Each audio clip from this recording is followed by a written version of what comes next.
Assalamualaikum warahmatullahi wabarakatuh. Perkenalkan, nama saya Nur Rahmah, kelas 11 MIPA 2, absen 15. 1. Faktor penyebab kerusakan flora dan fauna yaitu A. Pengaruh evolusi. Perubahan makhluk hidup secara perlahan dalam jangka waktu yang sangat lama dari bentuk sederhana ke bentuk yang lebih sempurna. B. Seleksi alam. Seleksi adalah penyaringan suatu lingkungan hidup sehingga hanya makhluk hidup tertentu yang dapat bertahan hidup atau mampu menyesuaikan diri untuk tetap hidup dan tinggal di lingkungan tersebut. Ada dua faktor utama yang menentukan seleksi, yaitu faktor alam dan lingkungan. C. Adaptasi lingkungan. Penyesuaian diri terhadap lingkungan yang berbeda akan menghasilkan makhluk baru yang berbeda pula.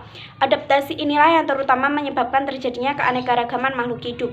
D. Perusakan oleh manusia. Karena keterbatasan ekonomi dan tuntunan kehidupan, manusia banyak memburu kemarau dan menebangi tumbuhan. E. Bencana alam. Bencana alam tersebut antara lain gempa bumi, tanah longsor, banjir, angin topan, musim kemarau berkepanjangan, dan lain-lain. Hewan dan tumbuhan mengalami kerusakan karena untuk perburuan ilegal, perubahan iklim, bencana alam, kerusakan habitat, dan polusi. 2. 10 Suaka Marga Satwa. 1. Taman Nasional Waikames di Sumatera untuk melindungi populasi gajah Sumatera termasuk badak, harimau, mentok, dan buaya sepit, semuanya hewan endemik Sumatera. 2. Taman Nasional Ujung Kulon di Jawa untuk melindungi satwa badak. 3. Taman Nasional Gunung Gede Pangrango untuk melindungi jenis satwa liar. Contohnya kijang, anjing hutan, macan tutul, kepik raksasa sejenis kumbang, sikung, lutung, elang Jawa, surilah, owa Jawa, dan 250 jenis burung liar lainnya. 4. Taman Nasional Komodo di Nusa Tenggara Timur untuk konservasi hewan paling langka di dunia, yaitu komodo. 5. Jagar Alam Tangkoko Batu Angus, Sulawesi yang melindungi aneka mamalia dan burung langka. 6. Kutai di Kalimantan untuk melindungi orang hutan, babi hutan, dan rusa. 7. Gunung Leuser di Aceh untuk konservasi orang hutan, kambing hutan, rusa, badak, dan gajah Sumatera, macan atau harimau, hingga berbagai jenis burung. 8. Pulau Moyo di Sumbawa untuk melindungi rusa, burung kakak tua, sapi liar, babi hutan, dan ayam hutan. 9. Taman Nasional Wasur di Papua untuk konservasi kanguru, kasturi raja, kasuari, cendrawasih, kepiting, udang, ikan, buaya, dan sebagainya. 10. Suaka Marga Satwa Pulau Buton di Sulawesi Tenggara untuk melindungi anoa, monyet, buton, meleo, sengkawar, rusa, dan kuskus. 10. Cagar alam. 1. Cagar alam Gunung Leuser di Nanggroe, Aceh Darussalam. Jenis flora yang dilindungi adalah daun payung raksasa, bunga Rafflesia agensis. 2. Cagar alam di Batang Gadis, Sumatera Utara. Jenis flora yang dilindungi adalah bunga Padma.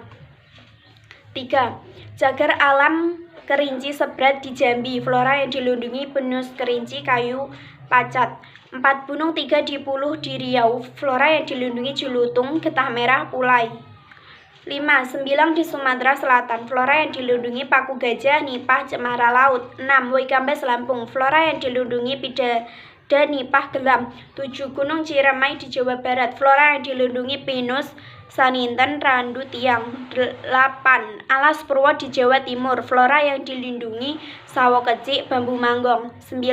Cagar alam Sembilang di Sumatera Selatan. Flora yang dilindungi paku gajah, cemara laut, pandan waru laut, nibung, celutung, menggeris, gelem tikus. 10. Cagar alam Berbak di Jambi. Flora yang dilindungi meranti, daun payung, Lepidonia kingi. 10. Taman Nasional dan Taman Laut. 1. Taman Nasional Pulau Komodo di Nusa Tenggara Timur yang melindungi hewan komodo. 2. Taman Nasional Tanjung Puting di Kalimantan Tengah melindungi orangutan terbesar di dunia. 3. Taman Nasional Wakatobi di Sulawesi Tenggara, habitat asli bagi beragam jenis terumbu karang dan biota laut lainnya. 4. Taman Nasional Waikambas di Lampung, fauna yang dilindungi gajah Sumatera. 5. Taman Nasional Karimun Jawa di Jepara, Jawa Tengah. Flora yang dilindungi hutan bakau, padang lamun, padang rumput, hutan pesisir, hingga keindahan alam bawah laut. 6. Taman Nasional Aketa Jawe Kolobata di Pulau Halmahera, Provinsi Maluku Utara. Fauna yang dilindungi burung endemik dan spesies burung lain yang jumlahnya sudah semakin langka. 7. Taman Nasional Lorelindu di Sulawesi Tengah. Fauna yang dilindungi anoa dan babi rusa dan beragam spesies unggas. 8. Taman Nasional Bukit Barisan Selatan di Lampung. Fauna yang dilindungi gajah Sumatera, badak Sumatera, harimau Sumatera, dan flora yang dilindungi, bunga bangkai dan bunga bangki jangkung. 9. Taman Nasional Ujung Kulon di Banten, fauna yang dilindungi badak Jawa. 10. Taman Nasional Bunaken di Sulawesi Utara karena keindahan alam bawah laut dan terumbu karangnya. Cukup sekian. Wassalamualaikum warahmatullahi wabarakatuh.